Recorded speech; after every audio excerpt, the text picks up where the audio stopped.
10절까지 말씀입니다.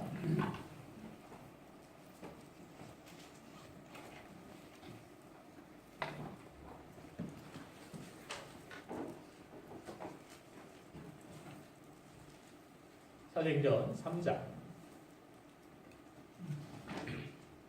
1절부터 10절까지 말씀입니다.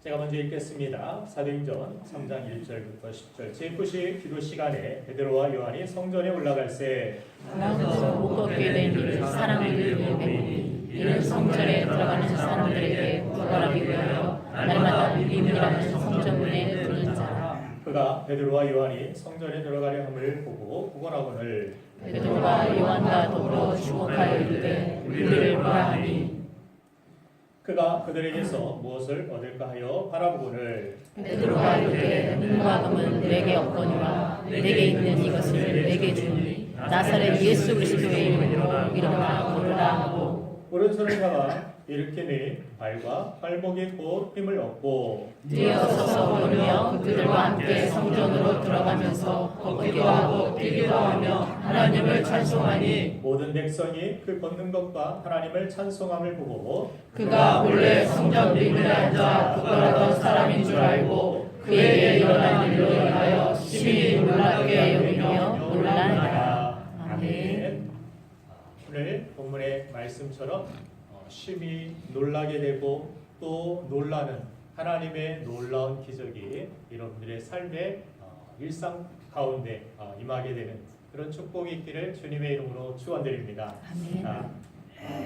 리셋 모든 그러한 전자기기에 다시 기계가 오작동을 하거나 오류를 일으킬 때 다시 새롭게 하는 그러한 리셋의 버튼이 있듯이 우리의 삶에도 하나님의 손으로 우리를 창조하시고 하나님의 창조와 계획 속에서 많이 멀어지고 또한 죄로 인하여서 많이 망가졌던 우리의 인생을 하나님께서 구원하시고 새롭게 하시는 그런 인생의 진정한 리셋이 일어나는 그런 축복이 2019년도 여러분들의 삶의 가정에 또한 여러분들의 사업장과 모든 일들 가운데 임하기를 주님의 이름으로 다시 한번 축원드립니다. 자, 올해 첫 예배 가운데 들려지기에는 조금 여러분들이 어색한 그런 노래가 있어서 있는데 여러분들에게 그 노래를 소개해 드리면서 이 말씀을 시작해 보고자 합니다. 트로트 가수 송대관 집사님의 세월이 약이겠지요. 음악 준비됐습니까?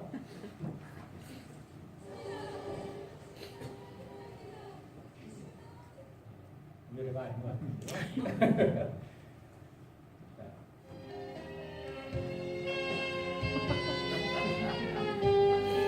좀 꺼야 되나요? 우리 연기팀에게 부탁을 하려고 했는데 세월이 약이겠지요. 당신의 슬픔을 괴롭다 하지 말고 서럽다 울지를 마고 세월이 흐르면 사랑의 슬픔은 잊어버린다.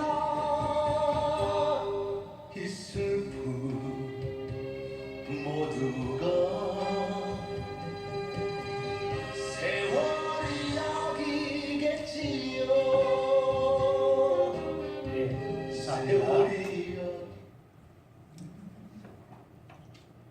세월이 약이겠지요. 정말 송대관 집사님의 고백처럼 세월이라는 것이 우리 삶의 상처와 눈물을 다 씻어주고 우리를 새롭게 하는 그런 진정한 변화, 진정한 약효가 있는 것일까? 여러분들은 어떻게 생각하십니까? 세월이 지나니까 원수도 잊혀지고 눈물도 잊혀지고 다 잊혀집니까? 여러분들의 인생이 새로워졌고 정말 세월이 지나니까 한 해가 지나니까 여러분들의 인생이 정말 달라진 것 같습니까? 자, 오늘 이 한 해를 시작하면서 첫 번째 만든 주일에 하나님의 말씀에 정말 세월이 약이겠느냐고 우리가 물어보길 원합니다. 오늘 성경이 세월이 약인지 정말 아닌지 우리의 삶의 진정한 약이 무엇인지 변화의 삶의 중심이 무엇인지 성경에 질문해 보니까 그 해답을 그냥 즉시 우리에게 던져주고 있는데 세월은 아쉽게도 약이 아님을 오늘 1절부터 3절까지의 말씀을 보면 오늘 본 말씀의 제9시 기도 시간에 베드로와 요한이 성전에 올라갈 때 나면서 못 걷게 된 이를 사람들이 메고 오니 이는 성전에 들어가는 사람들이 구걸하기 위하여 날마다 미문이라는 성전문에 두는 자라. 그가 베드로와 요한이 성전에 들어가려 함을 보고 구걸하거늘 나면서부터 걷지 못하였던 이 참으로 아프고 힘들고 어려운 정말 서럽다 울 수밖에 없었던 그의 가련한 인생의 모습을 보게 됩니다. 그러나 오랫동안 나면서부터 그렇게 사람들이 불쌍히 여겨서 구걸이라도 하고 살아갈 수 있도록 성전에 지나가는 사람들에게 동정을 얻어서 그가 먹고 살기 위하여서 사람들이 그곳에 성전 미문에 두었다라고 오늘 성경 말씀은 기록하고 있습니다. 그런데 그의 인생 가운데서 세월이 지나도 오래 지나도 그의 인생은 달라질 것이 없었고 여전히 삶의 형편은 넉넉하지 아니하였고 사람들에게 구걸하여 살아가고 또 성전 미문에 있지만 성전에 들어가지 못하고 그가 하나님을 만나지 못한 그렇게 안타까운 그런 인생이 오늘 성경에 기록되고 있음을 보게 됩니다. 시대마다 청춘을 지칭하는 그러한 표현들이 널리 사용되기도 하는데 386 세대다, X세대다 이런 표현들을 많이 사용하기도 했습니다. 오늘날은 취업률, 실업률이 갈수록 악화되고 또 젊은 세대의 그런 한숨과 눈물을 다루는 기사들이 매일같이 쏟아지는 그런 모습을 보게 됩니다. 그런 가운데서 결혼과 또 연애와 출산 이 세 가지를 포기하면 3포 세대라 그렇게 부르기도 합니다.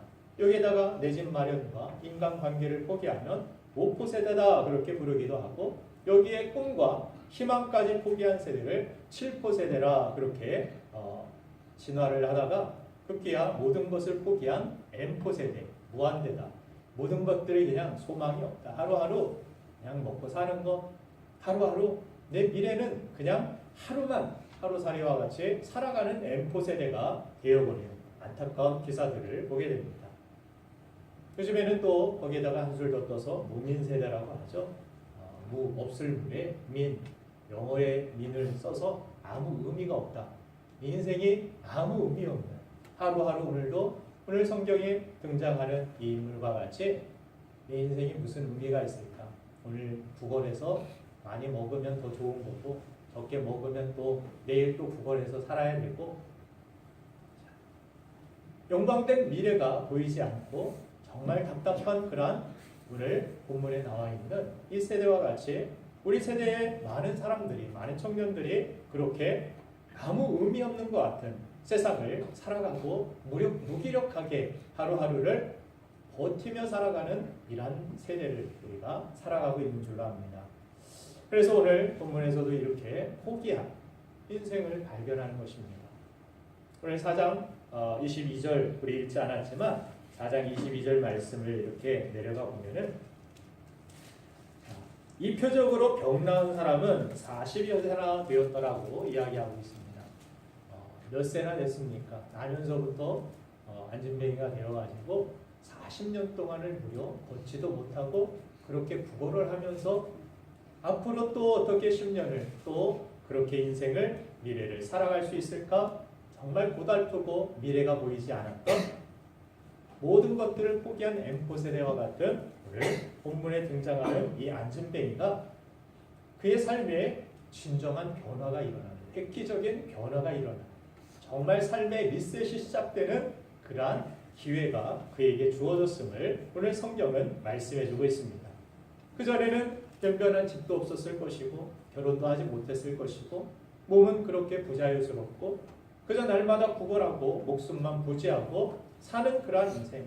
나의 인생에 무슨 의미가 있습니까? 하나님께서 나에게 주신 나의 인생의 의미가 무엇입니까? 그 의미를 알지 못하는 헤매어 방황하는 그의 인생 가운데 희망이 없었는데 그의 삶이 성전에 올라가서 하나님 앞에 영광을 돌리고 찬미하고 많은 사람들에게 정말 하나님의 역사와 하나님의 이름을 전달하는 그런 거룩한 인생을 살아감을 오늘 성경을 보면서 자, 우리의 삶에서도 정말 힘들고 어렵고 나의 인생에 무기력하고 미래가 보이지 않는 그런 답답한 인생이 여러분들의 삶 가운데 있다라는 그런 마음들이 있다라면 오늘 한 번도 걷지 못한 그의 발이 힘을 얻고 또 그가 서게 되고 성전에 들어가 걷기도 하고 뛰기도 하고 하나님을 찬미하는 놀라운 완전히 변화된 리셋된 그의 인생과 같이 우리도 변화될 수 있음을 여러분들 소망하시길 간절히 바랍니다. 그런데 중요한 것은 무엇입니까? 세월이 약이 아니더라는 것입니다. 40년이 지나도 변화가 없습니다. 그 인생은 똑같이 그런 인생으로 계속 흘러갈 수밖에 없는 것이었습니다. 그러나 그의 인생이 획기적으로 이렇게 변화될 수 있었던 이 사건, 성령 감림 사건 이후에 첫 번째 기적의 기록, 이 기록을 우리에게 주목시키고 있는데 우리 삶에서 그렇게 새로운 리셋이 일어날 수 있는 길은 어디에 있는가? 그 이유는 바로 예수님만이 참 변화의 시작입니다. 주님 앞에 서야 됨을 오늘 성경은 우리에게 말씀해주고 있는 것입니다. 모든 것들을 포기하고 모든 것들이 이제는 불가능하다라고 여겼던 나의 치료, 나의 회복, 나의 인생의 모든 것들이 다 잃어버렸다라고 생각되는 그 순간 이 안진뱅이가 그래도 정말 복된 것이 성전 미문에 앉아 있었다라는 사실입니다. 성전 미문은 성전으로 올라가는 사람들이 걸어가는 그러한 길이기도 합니다. 그런데 정말 이 길로 올라갔던 이 성전을 향하여 기도하러 제9시에 올라갔던 오늘 1절 말씀을 보니까 베드로와 요한이 있었다는 사실. 주변에 믿는 사람들이 그렇게 누군가가 나를 위하여 기도해주고 또한 성전에 들어갈 수 있도록 그렇게 인도해 주시는 그런 사람도 중요하고 또한 우리 자신이 하나님의 말씀을 다 이해하지 못하고 내가 이 시간 앉아 있는 것이 무슨 의미가 있을까? 졸음만 오고 힘만 들고 시간만 낭비하는 것 같이 여겨지는 성전 미문에 앉아 있는 것 같은 그러한 삶이라 할지라도 그 삶이 성전 밖에 있고 성전 멀리 있는 삶보다 더욱더 복되고 귀한 줄로 저는 믿습니다. 그 사람이 다리 밑이 아니라 성전 미문에 앉아 있었다라는 사실이 그에게 놀라운 기적이 일어날 수 있는 정말 획기적인 기회가 되었다라는 사실입니다. 하나님 앞에 우리가 설 수 있다라는 것. 내가 하나님을 아직 잘 모르지만 예수 그리스도의 그 이름의 능력이 무엇인지 내가 잘 알지 못하지만 그러나 그 이름 앞에 서 있는 것 또한 그 이름의 능력을 들을 수 있는 것 자신에게는 그런 성전에 들어갈 수 있는 믿음도 용기도 없었고 그저 성전 밖에 미문에 앉아가지고 구걸만 하고 하나님의 은혜를 구하기보다는 그저 지나가는 사람들에게 동정을 구하고 사람들에게 돈 몇 푼을 구했던 그의 인생이 이제 진정한 하나님을 만날 수 있었던 놀라운 변화 어디에서부터 일어납니까? 바로 성전 미문. 정말 하나님 앞에 나아갈 수 있는 하나님께 가까이 갈 수 있는 그 장소였다라는 사실입니다. 우리 자녀들이 예배에 나온다고 해서 뭔가 변화가 있을까? 그들이 뭐가 달라질 수 있을까? 이 교회에 나오는 것이 뭐가 우리 축복일까? 우리는 그렇게 의미 없는 것으로 생각할 수도 있지만 그러나 그렇지 않다라는 사실을 오늘 성경을 통해 우리는 배울 수 있다라는 사실입니다. 자, 못 알아들어도 잘 알지 못해도 성전 미문에라도 앉아 있으니 그것이 축복이라는 사실을 보여주고 있습니다.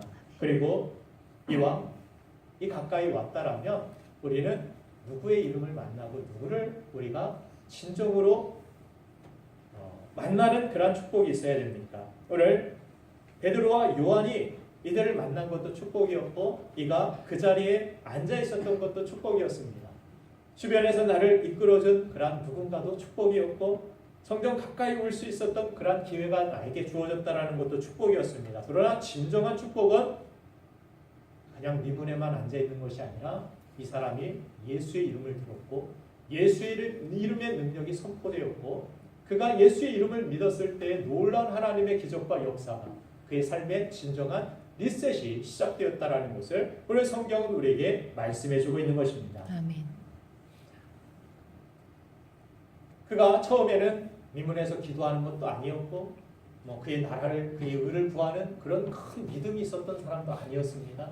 그러나 그가 하나님 가까이 하나님의 거룩한 말씀이 선포되고 그 이름이 선포되는 그 가까이에 서 있었다라는 것, 그것이 축복이었고 가장 큰 축복은 예수의 이름을 베드로와 요한이 선포했을 때 그 이름의 능력으로 그가 예수의 손을 잡고 다시 일어섬에 있었다라는 사실입니다. 오늘 7절부터 10절까지의 말씀을 다시 보면은 오른손을 잡아 일으키니 발과 발목이 곧 힘을 얻고 뛰어 서서 걸으며 그들과 함께 성전으로 들어가면서 걷기도 하고 뛰기도 하며 하나님을 찬송하니 모든 백성이 그 걷는 것과 하나님을 찬송함을 보고 그가 본래 성전 미문에 앉아 구걸하던 사람인 줄 알고 그에게 일어난 일로 인하여 심히 놀랍게 여기며 놀라니라. 아멘. 진정한 힘은 무엇이었습니까? 사람의 손이 아니었습니다. 베드로와 요한이 정말 믿고 있었던 예수 그리스도의 이름의 능력이었고 예수님의 손을 그가 붙들고 일어난 줄로 믿습니다. 아멘. 우리도 마찬가지입니다.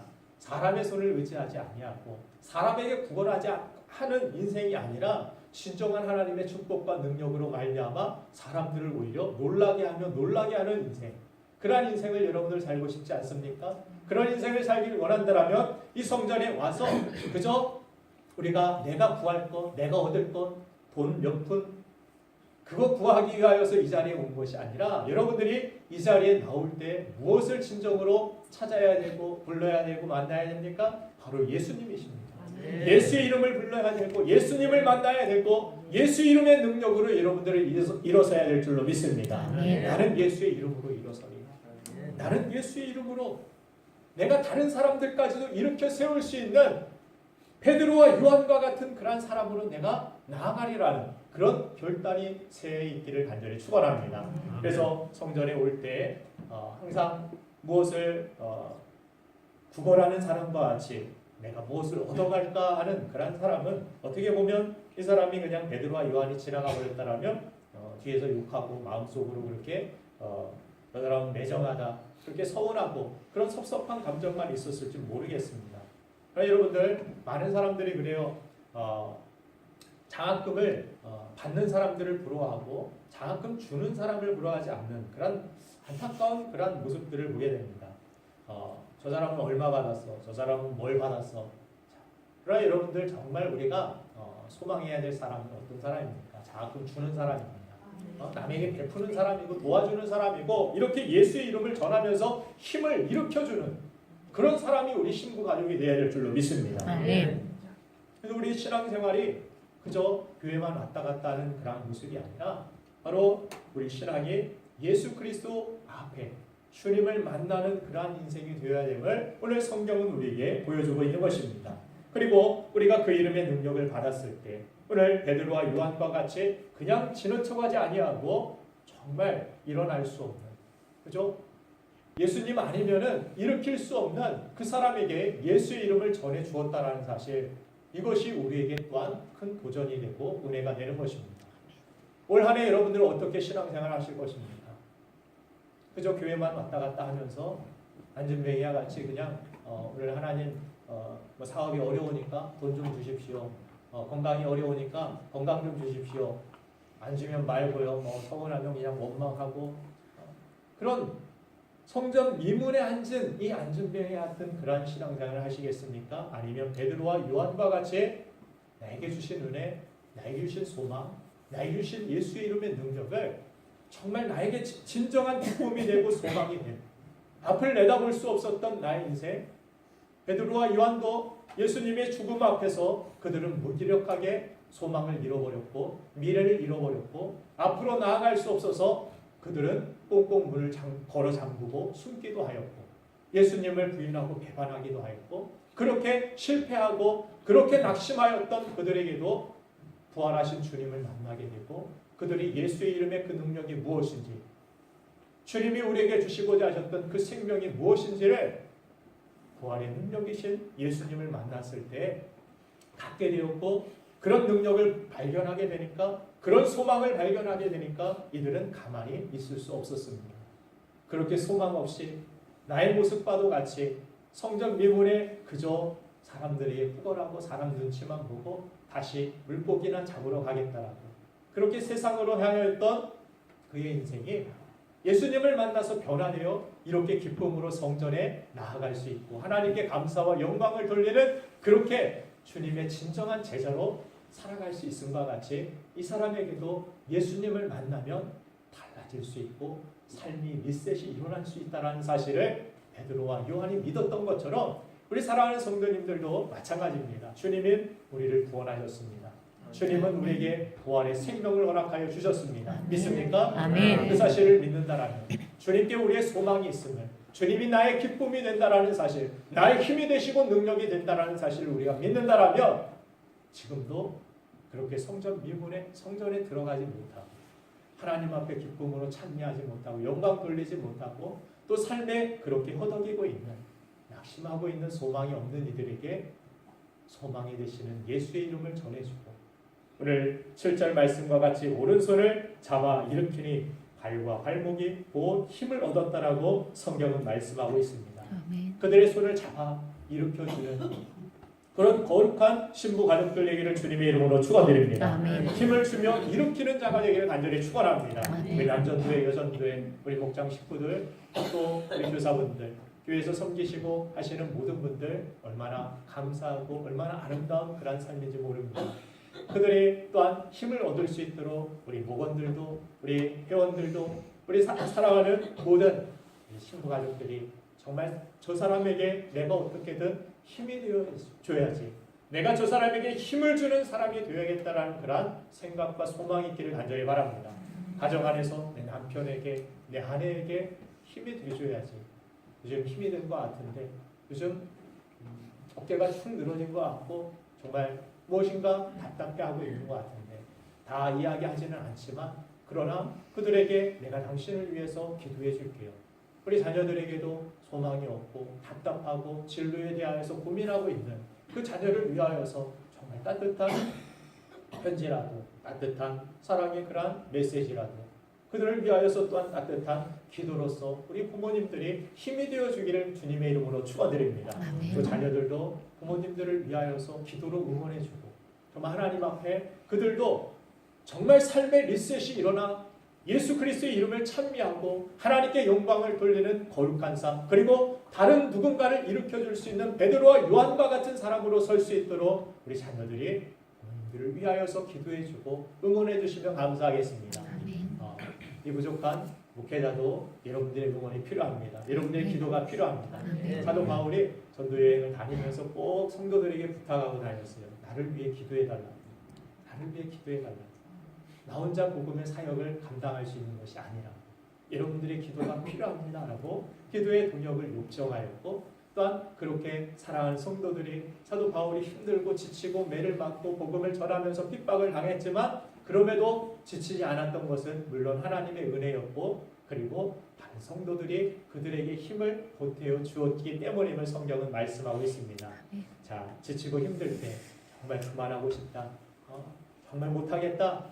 이런 생각이 하고 있는 그런 주변 사람들 누군가 있다라면 그 사람에게 정말 위로가 되고 힘이 되어줄 수 있는 여러분들이 되기를 주님의 이름으로 축원드립니다. 아멘. 이렇게 우리 교회가 손을 위하여서 손을 내밀어주고 손을 잡아주고 일으켜주고 그런 공동체가 정말 이 세상에서 하나밖에 없는 그런 교회이고 또한 교회여야 될 줄로 저는 믿습니다. 아멘. 그래서 이 교회를 바라보고 저 교회 가면은 소망이 있구나. 나의 인생도 달라질 수 있구나. 리셋될 수 있구나. 그 소망을 전달해주고 다른 사람들에게 힘을 줄 수 있는 그러한 성도가 우리 사랑하는 신부 가족들이 되기를 주님의 이름으로 다시 한번 축원드립니다. 올 한 해 정말 이렇게 낙심되고 또한 예수 그리스도의 이름을 모르고 예수님을 만나지 못해서 삶의 무게에 허덕이고 있는 그들의 인생이 정말 예수님을 만나서 달라지는 그런 인생, 진정한 변화가 이 교회 안에서 또 여러분들의 삶을 통하여 여러분들의 입술의 고백을 통하여 일어날 수 있기를 다시 한번 주님의 이름으로 축원드립니다. 그래서 오늘 이 본 말씀과 같이 정말 소망이 없고 변화가 없고 세월이 약이 아님을 우리에게 알게 하여 주는 중요한 메시지는 바로 예수 그리스도께서 진정한 변화의 시작이고 예수님 말이 그 이름 말이 그의 인생을 달라질 수 있게 한다라는 사실 우리가 꼭 기억해야 될 줄로 믿습니다. 오늘 새해 첫 주 하나님께서 주신 이 말씀을 가지고 정말 삶의 진정한 리셋이 일어날 수 있기를 여러분들 기대하고 소망하시고 나도 누군가에게 그런 삶의 진정한 변화를 일으켜줄 수 있는 축복의 통로가 되어지기를 소망하며 이 시간 함께 우리 기도하는 시간을 갖도록 하겠습니다. 하나님, 내 삶이